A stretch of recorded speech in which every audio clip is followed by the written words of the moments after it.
Picture this. A crowded airport gate at JFK International. The kind of chaos you'd expect on a Thursday evening as hundreds of passengers prepare to board Flight 447 to London. Business travelers typing furiously on laptops. Families corralling restless children. The usual symphony of modern air travel. But in just moments, this ordinary scene would transform into something extraordinary. Something that would ripple across social media, destroy a career, and reveal a truth so shocking that no one saw it coming. Among the sea of travelers stood Amora Johnson-Cole.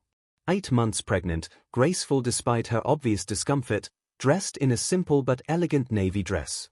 She'd flown countless times before, but tonight, she traveled alone, her husband tied up in urgent business meetings that would keep him in New York for another day. She had no idea that those meetings would become irrelevant within the hour. The boarding announcement crackled through the speakers. First class, then business, then the rest. Amora made her way down the jet bridge, her hand resting protectively on her belly. She'd specifically chosen an aisle seat, knowing she'd need the extra room and easier access to the bathroom. What she hadn't anticipated was Melissa Crawford, senior flight attendant with 15 years of experience and, as passengers would soon discover, a superiority complex that would cost her everything. The cabin filled quickly. Overhead bins snapped shut. The familiar dance of passengers squeezing past each other, apologizing, shuffling, settling. Amora reached her seat, 14C, and immediately faced her first challenge. The seatbelt. Anyone who's been 8 months pregnant knows the struggle. The belt needs to sit below the bump, not across it, for safety. But when you can barely see your feet, let alone reach around yourself comfortably, it becomes an Olympic event. She tried once. Twice. On the third attempt, she caught the eye of Melissa, who was checking overhead compartments nearby.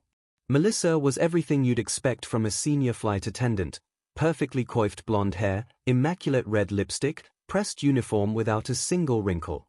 But there was something in her eyes, a coldness that several passengers had already noticed during boarding. "Excuse me," Amora said softly, her voice carrying that particular exhaustion unique to late pregnancy. "Could you help me adjust my seatbelt? I need to position it under my belly, and I'm having trouble reaching." What happened next would be viewed over 50 million times across social media platforms. It would be dissected on news programs, analyzed by body language experts, and become a case study in corporate crisis management. But in that moment, it was just a pregnant woman asking for help. Melissa's face transformed. The professional smile vanished, replaced by something ugly. Contempt. Disgust. She looked Amora up and down, her lip curling slightly. "We're trying to prepare for departure.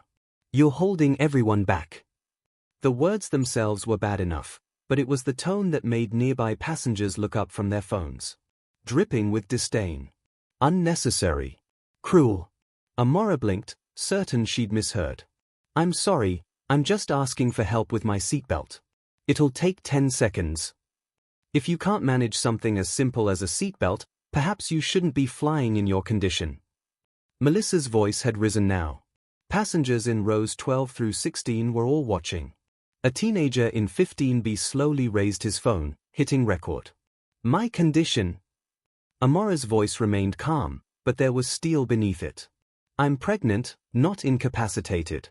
I'm simply asking for assistance, which I believe is part of your job." That's when it happened. The slap. Hard, sharp, the sound cracking through the cabin like a gunshot. Melissa's palm connected with Amora's cheek with such force that Amora's head snapped to the side. For a moment, nobody moved. Nobody breathed. It was as if the entire aircraft had been frozen in time. Then chaos erupted. "Oh my God," someone shouted.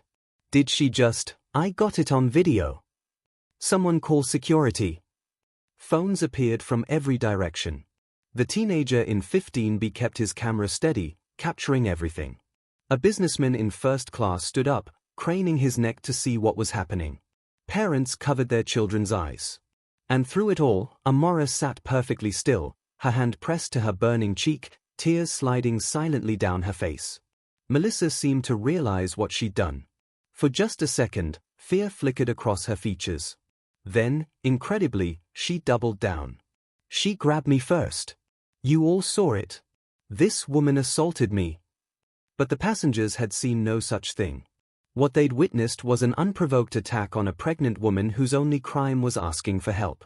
The man in 14B, a middle-aged attorney named James, stood up immediately. "That's a lie," he said firmly. "I saw everything. You struck her without provocation. I'll testify to that." More voices joined in. More phones recorded. The cabin had turned into a courtroom, and Melissa was losing badly. Through her tears, Amora spoke. Her voice was quiet, but in the shocked silence that followed the slap, everyone heard her clearly. "You just made the biggest mistake of your life." Melissa laughed. Actually laughed. The sound was harsh, mocking. "Oh really? What are you going to do? Sue me? Go ahead. File a complaint. I've been flying for 15 years, honey. My word against yours." If only she knew. If only she could have imagined who was on the other end of the phone call Amora was about to make. With shaking fingers, Amora pulled out her phone. She scrolled to a contact simply labeled David with a heart emoji. She pressed call. It rang once before a deep voice answered.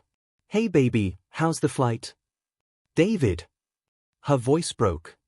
Something happened. "The flight attendant, she slapped me." Silence. The kind of silence that precedes thunderstorms. "She what?" "In front of everyone. Because I asked for help with my seatbelt. David, I'm so humiliated. Everyone's staring, taking videos." "Are you hurt? Is the baby okay?" "We're okay. Just shocked." "Record everything. Get names of witnesses. Don't do anything else." "David. I'll handle this before you land. Trust me." The call ended. Amora looked up at Melissa, who was now berating other passengers for recording, demanding they delete their videos, threatening them with federal charges for interfering with a flight crew. She had no idea she'd just assaulted the wife of David Cole, CEO and majority owner of Skylink Air, the very airline whose uniform she wore. David Cole wasn't just any CEO. He'd built Skylink from a regional carrier to an international airline through revolutionary customer service and employee relations. He was known for going undercover on flights, for personally responding to customer complaints, for firing executives who mistreated staff.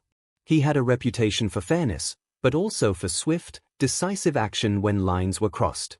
And Melissa hadn't just crossed a line. She'd obliterated it. The flight took off 20 minutes late. The tension in the cabin was suffocating. Melissa had retreated to the galley, but her colleague, a younger attendant named Patricia, quietly attended to Amora, bringing her ice for her cheek, extra pillows, anything she needed. Patricia knew something was very wrong.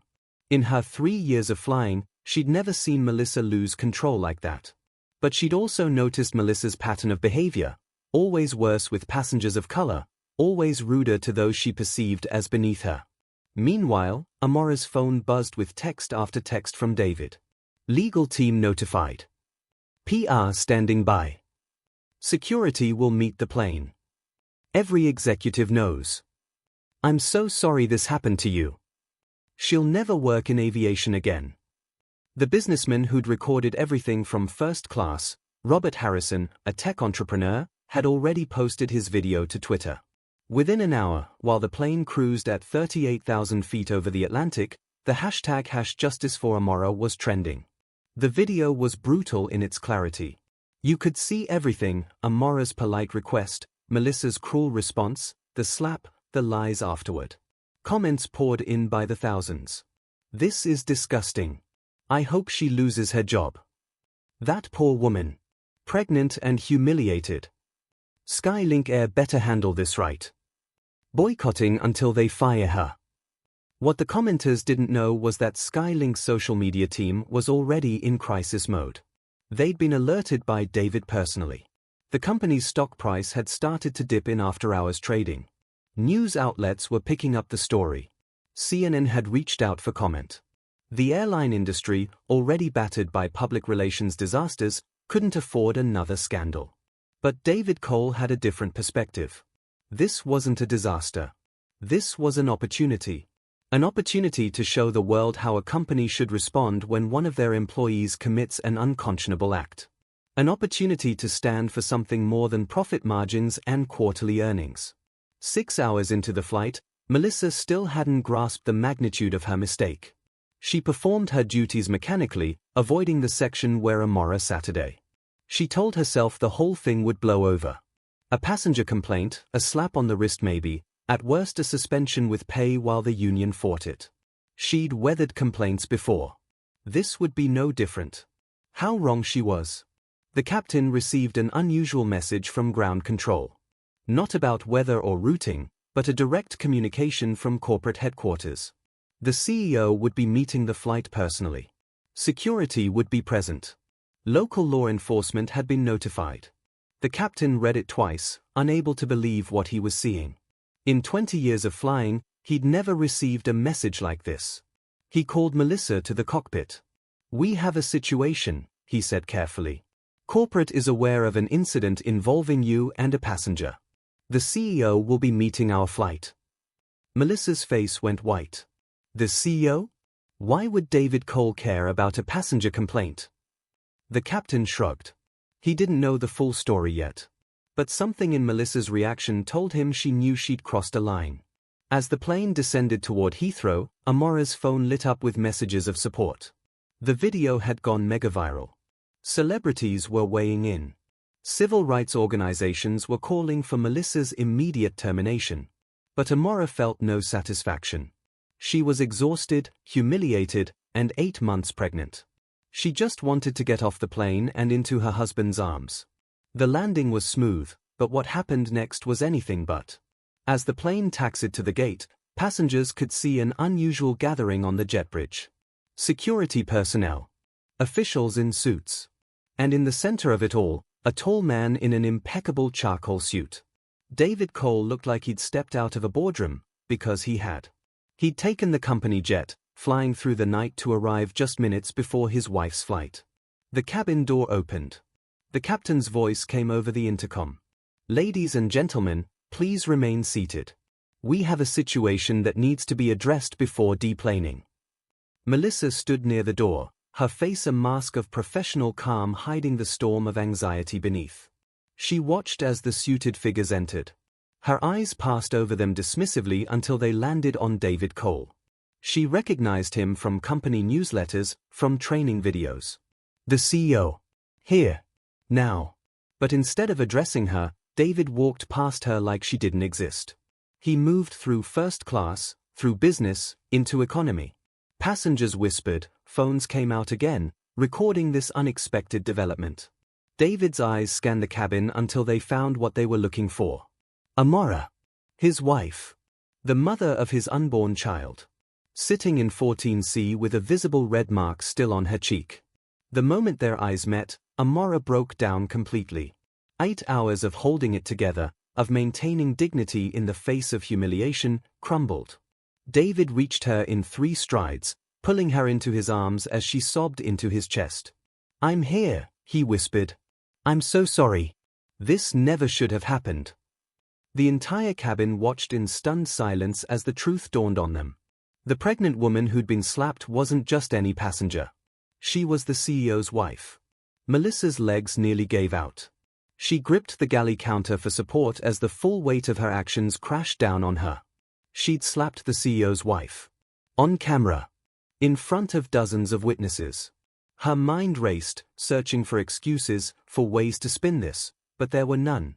David helped Amora to her feet, supporting her weight as they made their way toward the front of the plane. As they passed Melissa, he stopped. The entire cabin held its breath. His voice was ice. "You slapped the wife of your CEO. The woman carrying my child. In front of a cabin full of witnesses who recorded everything." Melissa's mouth opened and closed like a fish gasping for air. I didn't know. If I had known. If you had known?" David's voice rose for the first time. "So it would have been acceptable to slap her if she'd been anyone else? Any other pregnant woman asking for help?" The question hung in the air. Several passengers actually applauded. "Sir, please, I can explain." "You'll have your chance to explain. To the investigators. To the labor board. To the judge when my wife presses charges for assault." He turned to the security team. Escort Ms. Crawford off the aircraft. She's suspended immediately, pending investigation. But David wasn't done. He turned to address the entire cabin. I want to apologize to everyone who witnessed this disgusting display. This is not who we are as an airline. This is not what we stand for. Anyone who was on this flight will receive a full refund and a credit for a future flight. More importantly, we'll be conducting a full investigation into our hiring and training practices to ensure nothing like this ever happens again. More applause. Someone shouted, "That's how you handle it." As Melissa was escorted off the plane, her career in aviation over, her reputation in ruins, David helped Amora toward the door. But before they left, Amora turned back to the passengers. "Thank you," she said simply. "To those who spoke up, who recorded, who stood witness. You did the right thing." The story could have ended there. Justice served. Bad employee fired. Company responds appropriately. But David Cole had bigger plans. Before you hear what happened next, if you're finding value in this story, please take a moment to subscribe to our channel. We bring you real-life stories of justice, redemption, and the moments that change everything. Hit that subscribe button now so you don't miss what comes next. Within 24 hours, the incident had become international news. The video had been viewed over 100 million times.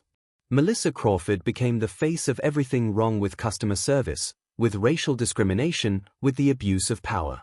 Her personal social media accounts were discovered and deleted, but not before screenshots revealed a pattern of racist posts and comments that stretched back years. Former passengers came forward with their own stories. A young black mother who'd been berated for her crying baby while white passengers with crying children were treated with sympathy. An elderly Indian man who'd been ignored for an entire flight, unable to get water or assistance. A Hispanic teenager who'd been accused of stealing when she used the first-class bathroom during an emergency. The pattern was clear, undeniable, and damaging. Skylink's stock price plummeted. Competitors released statements distancing themselves from such behavior. The airline industry, already struggling with public perception, faced another crisis. But David Cole saw an opportunity to transform a moment of corporate shame into a catalyst for real change. He held a press conference 48 hours after the incident. Not a typical corporate non-apology, but something different. Something real. "My wife was slapped by one of our employees. But she wasn't slapped because she was my wife, the attendant didn't know that. She was slapped because she was a black woman who dared to ask for help. This isn't just about one bad employee. This is about a culture that allowed that employee to feel comfortable acting that way." He announced sweeping changes. Mandatory anti-discrimination training for all employees, not the checkbox variety but intensive, ongoing education. A zero-tolerance policy for discrimination with immediate termination as the consequence. A passenger advocate program where anyone who felt mistreated could connect directly with senior management. And most remarkably, a foundation funded with $10 million of his personal money to support victims of discrimination in travel and hospitality. The Amora Foundation, as it would be known, would provide legal support, counseling, and advocacy for those who'd been mistreated but lacked the resources or platform to fight back. Because, as David pointed out, his wife had privilege. She had him, his resources, his platform. But what about all the others who'd been slapped, metaphorically or literally, and had no recourse? Melissa Crawford's story took a darker turn. Investigation revealed she'd falsified parts of her employment history. She'd been dismissed from 2 previous airlines for similar behavior, but had somehow slipped through Skylink's background checks. She faced criminal charges for assault. Her nursing license, she'd been a nurse before becoming a flight attendant, was revoked. She became unemployable, a cautionary tale taught in hospitality programs about how a moment of cruelty can destroy a lifetime of work. But perhaps the most remarkable part of this story came 3 weeks later. Amora gave birth to a healthy baby boy.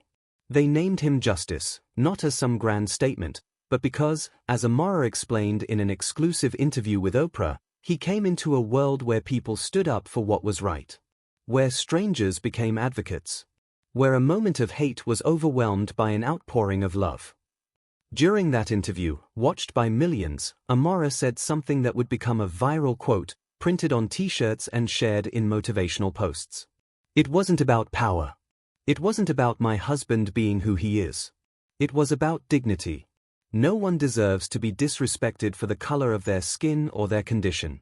That flight attendant didn't see a person. She saw someone she thought was beneath her, someone she could abuse without consequence. But everyone is someone. Everyone deserves basic human dignity. The interview revealed details that hadn't been public. How Amora had actually been flying to London for a conference on maternal health care in underserved communities. How she devoted her career to helping women who looked like her navigate pregnancy and motherhood in a system that often overlooked them. How this wasn't her first experience with discrimination, just the first that had been caught on camera. Patricia, the young flight attendant who'd helped Amora after the slap, became an unexpected hero in the story. She testified during the investigation about Melissa's pattern of behavior. She revealed how she and other junior staff had been afraid to report it, fearing retaliation. Her courage in speaking up led to her promotion and a new role in developing Skylink's employee advocacy program. She appeared at the press conference, standing next to David Cole as he announced the changes. "One bad apple doesn't spoil the bunch if you remove it quickly enough," she said. "But if you leave it there, if you ignore it, the rot spreads. We ignored it for too long." The passengers who'd recorded the incident became minor celebrities in their own right. Robert Harrison, the businessman from First Class, was interviewed on morning shows about the importance of bystander intervention. The teenager from 15B started a TikTok channel dedicated to calling out discrimination when he saw it. The attorney who'd stood up for Amora offered his services pro bono to anyone else who'd been mistreated by Melissa over the years. But here's where the story takes an even more interesting turn. 6 months after the incident, Melissa Crawford attempted a comeback. She released a YouTube video, an apology that felt more like an excuse. She claimed she'd been under stress, that her father had been sick, that she'd been on medication that affected her judgment. She insisted she wasn't racist, citing a black friend from college. The video was universally panned, becoming a case study in how not to apologize. She tried to sue Skylink for wrongful termination. The case was thrown out in summary judgment. She attempted to start a GoFundMe for her legal expenses. It raised $17 before being removed for violating the platform's terms of service. She became a pariah, moving back in with her elderly parents, unable to find work even in unrelated fields once employers Googled her name. Some might say the punishment was too harsh. One moment, one mistake, destroying an entire life. But as one viral tweet put it, it wasn't one moment. It was one moment that was caught. How many Amoras were there before? How many victims stayed silent because they didn't have a CEO husband or a cabin full of witnesses with cameras? The incident changed the airline industry in subtle but important ways. Other carriers implemented similar policies. Flight attendant training programs added extensive modules on unconscious bias and de-escalation. The phrase, "Is this your Amora moment?" became industry slang for checking yourself before letting prejudice guide your actions. David Cole's response became a Harvard Business School case study in crisis management and corporate responsibility. Instead of minimizing, denying, or deflecting, he'd taken full ownership and implemented real change. Skylink stock not only recovered but reached record highs as consumers rewarded the company's principled stand with their loyalty. But the real victor in this story wasn't David or even Amora. It was the idea that in an age of cameras and social media, in a time when everyone has a platform, injustice can't hide.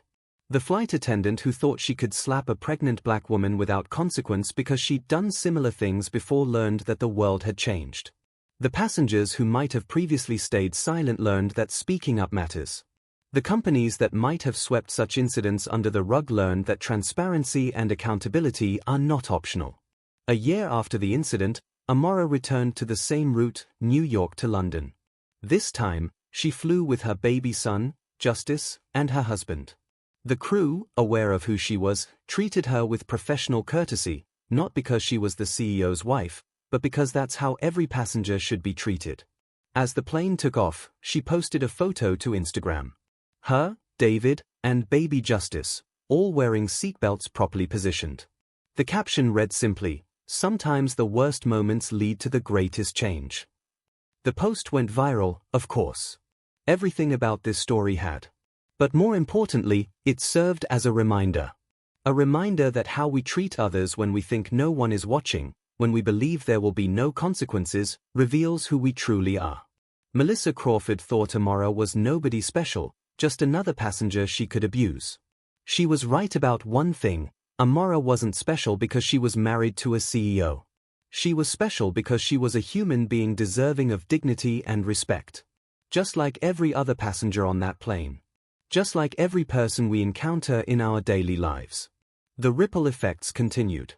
Flight attendants who'd witnessed discrimination but stayed silent began speaking up. Airlines that had tolerated toxic employees began cleaning house. Passengers who might have previously endured poor treatment began documenting and reporting it. The culture shifted, slowly but perceptibly. Melissa Crawford's name became a verb in the industry. Don't pull a Melissa meant don't let your prejudices guide your actions. It meant remember that everyone you encounter might be recording. But more than that, it meant remember that everyone you encounter is a human being deserving of basic respect. 3 years later, at an aviation industry conference, David Cole was asked about the incident. He said something profound. "People ask me if I'm glad it happened, given all the positive changes that came from it. The answer is no. I wish my wife had never been slapped. I wish she'd never been humiliated. I wish our son's birth hadn't been preceded by such trauma. But since it did happen, I'm glad it happened to us. Because we had the resources, the platform, and the power to make sure it meant something. To make sure it was the last time, not just another time." The Amora Foundation, by that point, had helped over 3,000 victims of discrimination in travel and hospitality. It had funded lawsuits that changed corporate policies. It had provided counseling to those traumatized by their experiences. It had turned one woman's moment of humiliation into a movement for dignity. Here's a question for you. Have you ever witnessed discrimination or mistreatment but stayed silent? What stopped you from speaking up? Share your thoughts in the comments below. The story of Amora and Melissa serves as more than just a tale of justice served. It's a mirror held up to our society, reflecting how we treat those we perceive as powerless. Melissa Crawford didn't slap Amora because she was having a bad day. She slapped her because years of getting away with smaller acts of cruelty had convinced her she could get away with this too. Every passenger who'd previously complained about Melissa but hadn't been believed had contributed to her sense of invincibility. Every colleague who'd witnessed her behavior but hadn't reported it had enabled her escalation. Every supervisor who'd dismissed complaints as personality conflicts had failed in their duty. The slap was just the culmination of 1,000 smaller failures. But conversely, every passenger who recorded that day contributed to justice. Every person who shared the video amplified the call for accountability. Every employee who came forward with their own stories strengthened the case for change. The victory was as collective as the failure had been. In her final public statement on the matter, delivered at a conference on corporate responsibility, Amora said something that resonated far beyond the aviation industry. "We all have power. Maybe not CEO power, but power nonetheless. The power to record. The power to speak up. The power to share. The power to refuse to be silent when we witness injustice." That flight attendant thought I was powerless, and in that moment, I was. But the collective power of everyone on that plane, everyone who shared that video, everyone who demanded justice, that power was unstoppable. She was right. In an interconnected world where everyone carries a camera and has access to a global platform, the traditional power dynamics have shifted. The manager who berates a minimum wage worker might find themselves viral and unemployed. The customer service representative who discriminates might become the face of corporate failure. The flight attendant who slaps a passenger might discover that passenger has millions of allies she never knew about. This isn't about cancel culture or mob justice. It's about accountability. For too long, people like Melissa Crawford operated in the shadows of plausible deniability. He said, she said. No proof.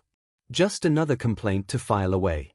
But when the proof is irrefutable, when the behavior is indefensible, when the witnesses are numerous and vocal, the shadows disappear. The aviation industry learned this lesson the hard way. But other industries watched and learned too. Retail companies upgraded their training. Hospitality chains implemented new policies. The specter of becoming the next viral example of what not to do motivated change in ways that decades of diversity training hadn't. 5 years after the incident, Melissa Crawford gave her first and only in-depth interview to a small podcast about redemption and second chances. She was working as a home healthcare aide, having finally found an employer willing to give her a chance under a different name. She said she thought about that moment every day. Not just the slap, but the mindset that made her think it was acceptable. I grew up being told I was better than certain people, she admitted. That my skin color, my background, my education made me superior. I never questioned it until I lost everything. Now I take care of elderly patients, many of them black, many of them immigrants. They don't know who I am or what I did. They just know I'm there to help them. It's humbling. It's what I should have been doing all along, helping people who needed help. Whether this represented genuine growth or simply the words of someone trying to rehabilitate their image is impossible to know. But what is known is that her actions that day created a butterfly effect of positive change that touched millions of lives. The baby born in the wake of this incident, Justice Cole, grew up knowing his entry into the world had been preceded by injustice but followed by accountability. His parents made sure he understood both the pain and the power of that story. At his 5th birthday party, surrounded by children of every color and background, Amora looked at David and said, "This is what we fought for. For him to grow up in a better world than the one that slapped me." The airline industry today is far from perfect. Discrimination still happens. Power is still abused. But something fundamental has changed. The assumption of impunity is gone. The belief that certain people can be mistreated without consequence has been shattered. Every Melissa Crawford thinking about acting on their prejudices remembers what happened to the original. Every Amora facing discrimination knows they are not alone. The most lasting change might be the most subtle. In break rooms across the airline industry, in training sessions for new flight attendants, in conversations between colleagues, the story is told. Not as gossip, but as guidance. Not as entertainment, but as education. The story of how one moment of cruelty, caught on camera, shared with the world, changed everything. It would be nice to say that Melissa Crawford was an anomaly, that her behavior was so unusual it shocked everyone. But the truth is, she was unusual only in being caught so completely, so undeniably. Her behavior was extreme, but it existed on a spectrum of smaller discriminations that happened every day. The difference was that this time, there was no ambiguity. No excuse. No escape. The passengers on Flight 447 that day witnessed history. Not the grand history of nations and wars, but the intimate history of human dignity asserting itself. They saw evil confronted. They saw justice delivered. They saw a powerful man use his power not for revenge but for reform. They saw a wounded woman transform her pain into purpose. Some of them still tell the story at dinner parties. "I was there," they say. "I saw it happen. I recorded it. I was part of it." And they were. Each of them, whether they simply witnessed or actively intervened, became part of a moment that mattered. The businessman who recorded from first class went on to implement new anti-discrimination policies at his own company. The teenager who filmed from 15B became a civil rights lawyer. The attorney who stood up for Amora started a non-profit providing legal services to victims of discrimination. Patricia, the flight attendant who helped, became one of the industry's leading voices on corporate culture reform. Even the captain, who had to navigate the crisis while flying a plane full of people across the Atlantic, became an advocate for crew training on intervention and de-escalation. The ripples spread far beyond aviation. The story was taught in business schools as an example of crisis management done right. It was discussed in sociology classes as a case study in how social media can drive social change. It was analyzed in psychology courses as an illustration of how prejudice operates and how it can be confronted. But perhaps the most important legacy of that day is the hardest to measure. How many acts of discrimination didn't happen because someone remembered this story? How many people received help they might otherwise have been denied? How many workplace cultures shifted just enough to make them more humane? These invisible victories, these prevented cruelties, these moments of kindness that might not have occurred otherwise, they're the true measure of impact. In a world where bad news dominates and cynicism is easy, the story of Flight 447 reminds us that justice is possible. That ordinary people can stand up to wrongdoing. That cameras and social media, for all their flaws, can be tools for accountability. That one person's courage in speaking truth to power can inspire millions. As we close this story, think about your own life. Think about the moments when you've witnessed injustice, small or large. Think about the times you've spoken up and the times you've stayed silent. Think about the power you have, whether it's the power of a CEO or simply the power of a person with a phone and a conscience. Because here's the truth that Melissa Crawford learned too late: in today's world, everyone is watching. Every act of cruelty can become a viral moment. Every injustice can spark a movement. But more importantly, every act of kindness, every moment of standing up for what's right, every decision to help rather than harm, these too have power. Amora Cole still flies regularly. She still sits in economy, despite having the means for first class. She still asks for help when she needs it. And she's never been slapped again. Not because flight attendants know who she is, many don't. But because the industry learned, painfully and publicly, that every passenger deserves respect. Every person deserves dignity. Everyone is someone. The story ends where it began, on an airplane. But this time, it's different. A pregnant woman asks for help with her seatbelt. The flight attendant smiles genuinely, assists her carefully, asks if there's anything else she needs. It's a small moment, unremarkable, unrecorded. Just human decency in action. And that, more than any viral video or corporate policy, is the real victory. Justice isn't just about punishing wrongdoing. It's about creating a world where wrongdoing becomes unthinkable. Where helping someone isn't dependent on who they are or who they might be married to.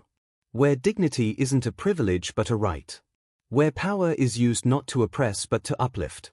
Melissa Crawford lost everything because she forgot this fundamental truth: how we treat others when we think no one is watching, when we believe there will be no consequences, reveals our true character. She thought she was slapping a nobody. She was actually slapping somebody's wife, somebody's daughter, somebody's mother. But more than that, she was slapping a human being. And in a just world, that's all that should matter. The baby named Justice is a reminder that even our darkest moments can give birth to light.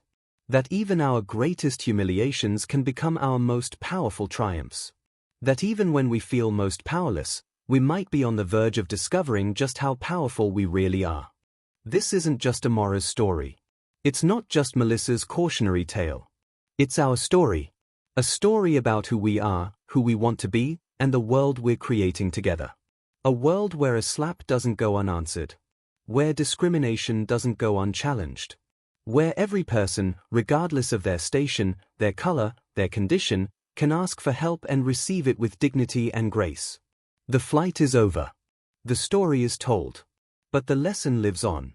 In every interaction, in every moment of choosing kindness over cruelty, respect over discrimination, courage over silence, we write the next chapter.